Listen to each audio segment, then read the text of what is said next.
Goodbye Earth. Ito ay isang South Korean television series na nakatakdang ipalabas ngayong April 2024.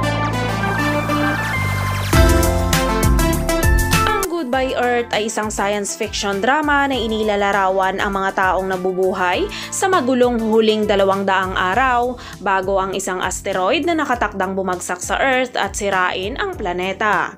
Habang ang isang asteroid ay papalapit patungo sa Earth nang walang makakapigil, isang determinadong guro ang lumalaban upang panatilihing ligtas ang kanyang mga mag-aaral. Si actress An Hyun-jin ay gumanap bilang Jin Sek-yong. Si Jin Sek-yong ay nagtatrabaho bilang isang guro.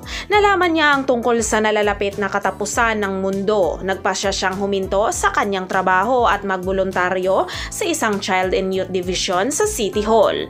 Nagpupumilit siyang iligtas ang mga batang nasa panganib. Si Jin Sek-yong ay may matagal ng boyfriend na nagngangalang Ha Yun-sang.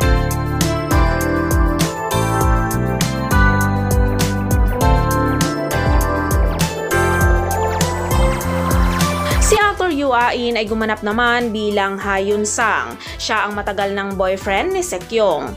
Kasalukuyan siyang nagtatrabaho bilang isang researcher sa isang biotechnology research institute sa United States. Matapos mailabas ang balita ng katapusan ng mundo, lumipad siya pabalik sa South Korea para makasama si Jin Sek-yong. Habang si actor Jun Sung-woo naman ay gumanap bilang Woo Sung-jae. Si Woo Sung-jae ay isang assistant priest sa isang Catholic church. Tumakas ang presiding priest sa simbahan matapos lumabas ang balita tungkol sa paparating na asteroid. Si Woo Sung-jae na ngayon ang nag-aalaga sa mga parokyano sa simbahan.